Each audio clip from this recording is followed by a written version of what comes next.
Okay, hello everyone. We're from Group 1 and we're going to present our discussion regarding the quicksort method in Java.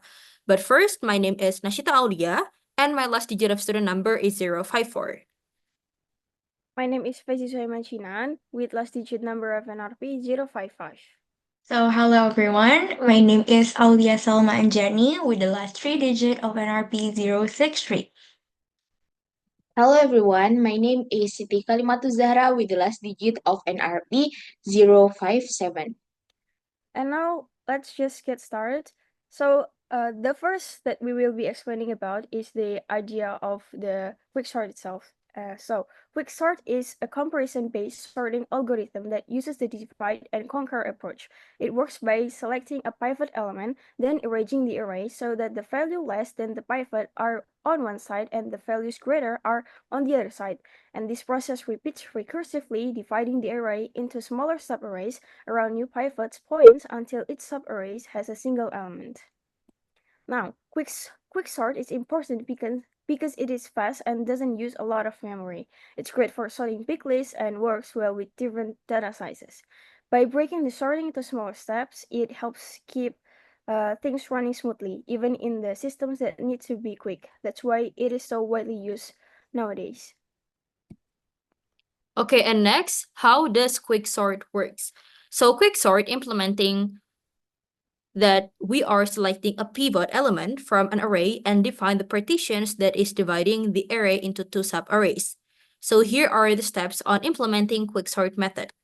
The first one is we have to select the element that is desired to be the pivot because this will help partition the array into two subarrays. And then step 2 is make sure to reorder the array so all elements less than the pivot are on the left side and all elements more than the pivot are on the right side. And then step 3 is to apply recursive process to the left and the right subarrays until all elements are sorted. Next. So here is the basic overview of how does quicksort works. So this image shows the quicksort algorithm in action, which demonstrating a recursive call after partitioning the array around a chosen pivot. So first, we have an array that has the elements 4, 3, 1, 2, 5, 9, 7, 10, and 6. And here we chose the middle element, which is number 5 as the pivot, making this array has two subarrays, which on the left side, 4, 3, 1, 2, and on the right side consisting of number 9, 7, 10, 6. And from these two subarrays, we choose again the pivot element that we desired. So it looks like the pivot element from each subarray is the most right number, which for the left array subarray is number 2, and for the right subarray is number 6. And we have to make sure that the element on the left side of the pivot is less than the pivot element, which is number 1 less than 2. And then 6 is the less number than 7, 10, and 9. So we put 6 to the most left, making the subarrays looks like this. The left is 1, 2, 4, 3, and the right is 6, 7, 10, 9. And this process is repeated recursively for the left and right subarrays created by the pivot, dividing them down into smaller parts until each subarray has only one element, which means it is finally sorted. So the final pivot for the left side is 4, and then for the right side, there are 7 and also 10. And after all of this sorted, it will sort the number from number 1 to number 10. So it will look like 1, 2, 3, 4, 5, 6, 7, 8, 9, 10 after it's finally sorted. Next. Next, we will move to the next page, which in this page, this is the quicksort Java that our group made. So here we can see the first line, which the public class main, which is it declared the public class name main. So these are the class that serve as the entry point for the program. So next, we need to mark the method to perform quick sort on the array. This line is showing the void method that takes an integer array and two integers low and high. So this method implements the quick sort algorithm, a recursive sorting method. Next, we need to determine the base condition of the recursion. So in here, in the line, we can see that the sorting continues only if the low index is less than the high index. Next is the partition of the array and get the pivot index. So in here, we will call the partition method, which reorder element around chosen pivot element and returns the pivot index.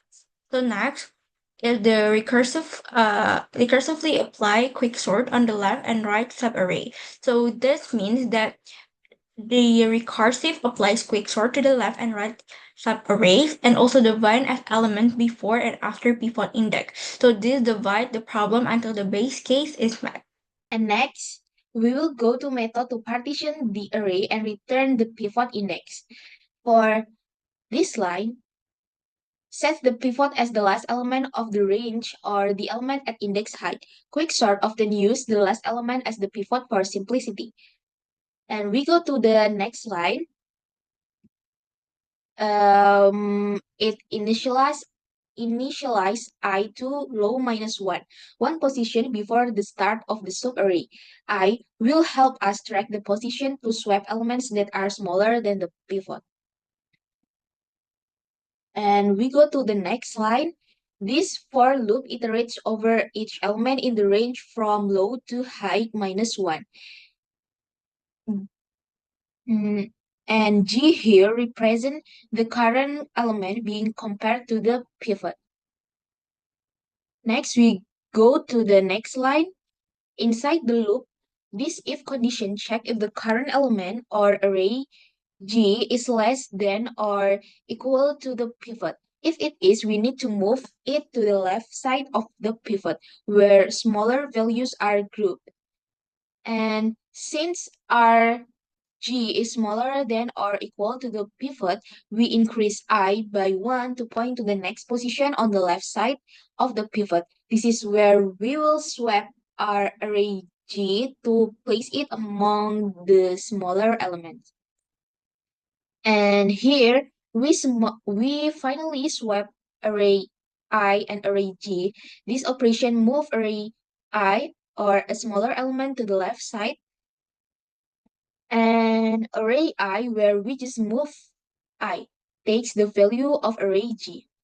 The method then continues, and by the end of the loop, all elements smaller than or equal to the pivot will be to the left of I. Typically, after the loop, the pivot is swept to the correct position, completing the partition. Now, this part of the code places the pivot in its correct position by swapping it with the element at I plus 1 to position the smaller elements are on the left and larger ones on the right.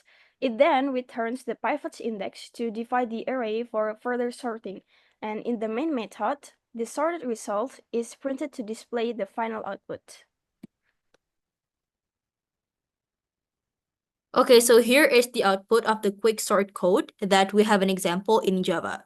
So the output in the image appears as number 1, continued by 1, 2, 3, 6, 8, and 10. And also it has process finished with exit code 10, which indicates that this Java program has successfully run and completed without errors.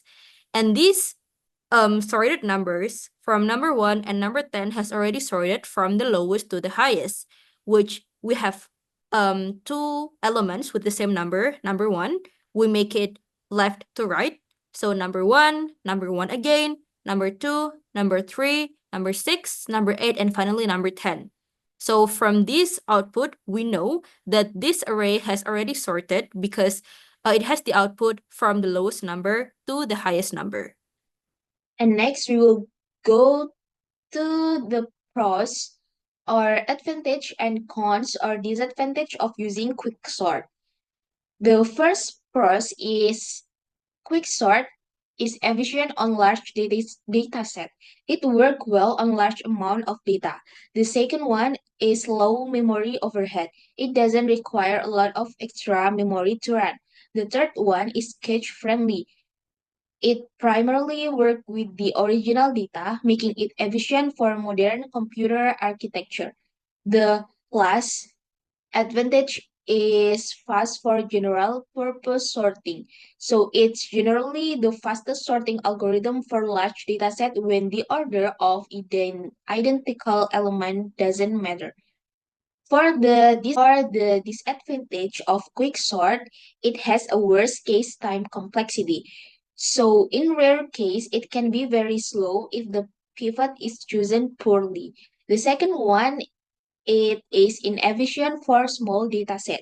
Other algorithm might be faster for smaller dataset. The third disadvantage is unstable sort.